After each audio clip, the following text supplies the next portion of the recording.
Halo semuanya penonton-penonton setia yang aku sangat cintai dan sayangi. Gak terasa 2021 tinggal menghitung hari. Pasti udah ada planning nih kan tahun depan. Entah itu nikah massal, sunat massal, malam pertama massal, ya kan? Apapun itu semoga pandemi ini cepat berakhir dan kita semua balik ke kegiatan normal kita. Apa nyambungnya ya? Selamat datang kembali di Kreator Film. Kali ini aku akan ngebahas alur cerita dari film Night and Day yang dirilis pada tahun 2010. Film ini dibintangi sama Tom Cruise dan Cameron Diaz.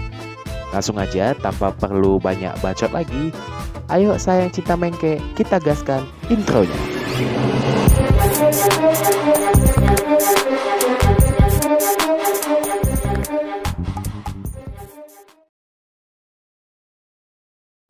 Jadi film dimulai dengan ngenalin si Jun yang beli sebuah spare part mesin mobil untuk dibawanya pergi. Kemudian kita bakal ngelihat seorang pria bernama Roy yang rencana mau pergi naik pesawat. Nah, pas Roy lagi ngelihat kayak mainan tentara di bandara, dia ngelihat si Jun yang agak kesusahan bawa kopernya. Si Roy ini mantau si Jun dari kejauhan. Dan Jun ini gak sengaja nabrak Roy pertama kali. Setelah koper Jun diperiksa petugas bandara yang literally isinya spare part mobil, karena memang Jun ini rencana mau betulin mobil kan, dia nggak sengaja nabrak Roy lagi. Dan ternyata Roy dan Jun ini sama-sama mau pergi ke Boston. Jadi mereka dua pergilah nih ke gerbang nomor 12. Rupanya si Jun ini nggak boleh masuk ke pesawat itu karena emang bukan penerbangannya. Gitu sih kata pramugarinya. Si Jun ini bingung dong kenapa.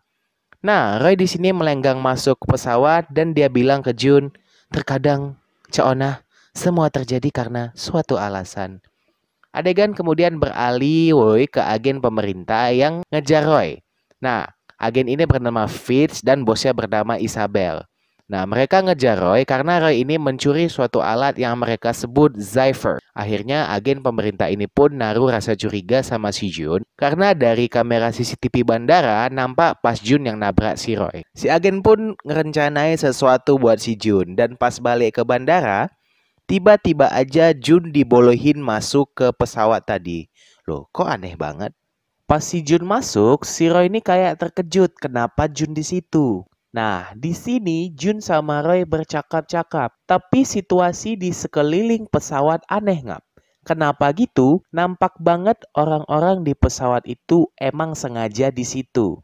Dan kayaknya nargetin si Roy. Pas pesawat ngalamin turbulensi yang cukup parah, hal itu membuat koper di atas Jun hampir jatuh nimpa dia. Tapi si Roy dengan cepat nangkap koper itu. Nah, Jun yang bajunya basah karena minuman dia tumpah, pergilah dia ke kamar mandi. Di dalam kamar mandi itu, Jun ini kayaknya kepincut sama si Roy. Jadi agak dandan lah dia sikit perbaiki bentuk. Sementara itu, si Roy bergelut sama orang-orang di pesawat, yang rupanya seisi pesawat itu suruhan agen pemerintah semuanya, woy.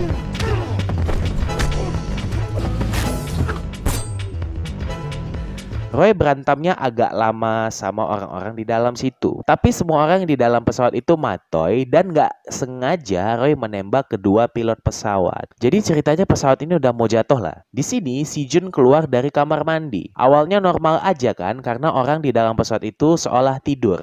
Padahal udah koit semuanya. Jun ini deketin si Roy dan memberikan cipokan mesra sama dia. Di sini benar-benar ya posisi itu pesawat mau jatuh. Tapi si Roy santai kali jelasin ke Jun kalau dia baru aja ngebunuh pilot pesawat. Karena si Jun ini ngelihat Roy kayaknya bercanda, Jun pun nih kayak, lucu banget sih kamu. Nah, Roy ngira si Jun ini gak shock banget kan. Dia pergi ke ruang pilot karena emang dari tadi tuh pesawat mau jatuh. Itu pesawat udah mau jatuh ya, gak usah santai kali. Dan pas pesawat oleng, disinilah Jun teriak ketakutan. Jun pun datengin Roy yang berusaha mendaratkan pesawat dan singkat cerita pesawat itu mendarat di ladang orang ya. Untung aja Jun sama Roy gak apa-apa. Roy ini kemudian ngasih obat bius ke Jun dan sebelum Jun pingsan, Roy ngasih peringatan ke si Jun, woy, kalau entar pasti bakal ada agen-agen yang ngikutin dia dan nanyain dia tentang Roy. Roy minta Jun buat jangan ngasih tahu apa-apa dan hati-hati sama agen pemerintah yang bisa aja nanti bakal ngabisin dia. Jun pun pingsan dan besok paginya dia terbangun di rumah dia di Boston. Awalnya Jun mikir kayak, ya ampun Mae, untung mimpi semalam. Cok, ente nggak mimpi ya.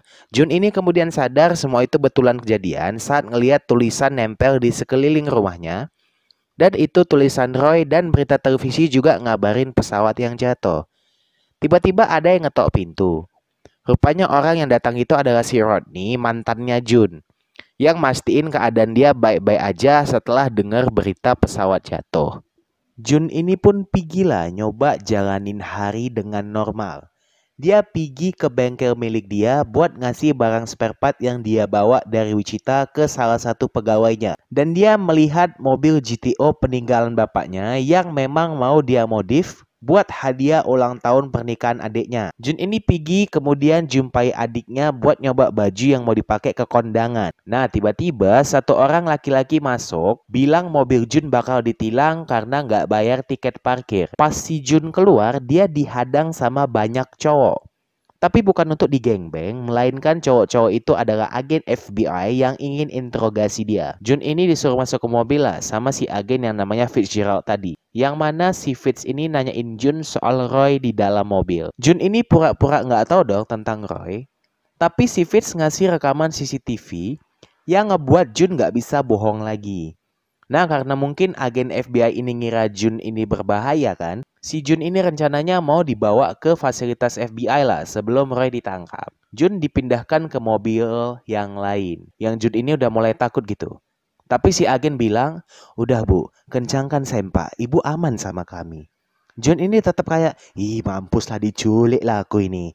Tapi tiba-tiba aja rombongan mobil FBI itu ditembak sosok misterius. Dan salah satu korban tembaknya itu orang yang lagi ngendarain mobil. Nah, agen yang tadi itu pun lompat dari mobil ninggalin Jun. Dan Jun ini ambil alih setir mobil yang emang gak terkendali karena gasnya terpijak sama supir yang mati ketembak. Tiba-tiba ada kereta yang terbang dan Roy tiba-tiba aja jeblek jatuh di mobil yang lagi dikendarai Jun. Di sini adegan yang apik pun terjadi yang mana Roy ini terlempar dan nyelinap dari mobil satu ke mobil yang lain buat nyelamatin Jun.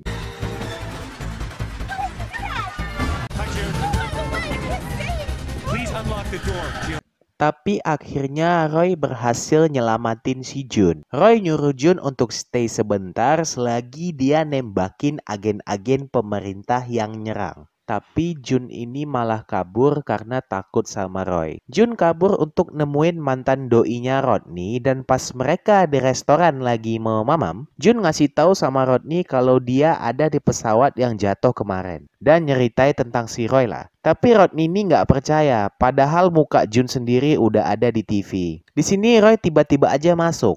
Cakap-cakap sebentar lah dia sama Rodney kan. Jun ini udah ngasih kode sama si Rodney, tapi mantan doinya itu IQ-nya 1/4 mungkin, jadi nggak mudeng. Disinilah Roy nyulik si Jun dan ngancam bakal nembak dia kalau Rodney berani ngejar. Pas Roy ngebawa kabur Jun, Rodney mau ngejar tapi Roy nembak dia pas di paha. Dan kemudian Roy ngebawa Jun kabur. Jun ini minta Roy buat ngelepasin dia. Tapi Roy coba kasih paham ke Jun kalau dia bakal aman kalau dia stay sama Roy. Jun pun setelah mikir berjuta kali akhirnya setuju buat ikut dengan Roy. Roy pun ngasih tahu si Jun soal alat Zypher yang dicuri sama dia. Jadi Zypher ini sejenis baterai yang gak bakal habis-habis dayanya. Jadi kalian kalau punya handphone, kalian kasih Zypher gak akan habis-habis lah itu baterainya. Dan menurut si Roy, seisi gedung pun bisa hidup sama si baterai ini. Berarti ngeri baterainya. Baterai Zypher ini dibuat sama seseorang yang namanya Simon Fack. Alasan si Roy nyuri itu karena si agen yang namanya Fitzgerald tadi mau ngejual baterai itu dan mau ngabisin si Simon. Roy ini gak tega dong Mae, ya kan? Jadi dia nyelamatin si Simon, ngeletak dia ke tempat aman dan kemudian nyuri baterai itu.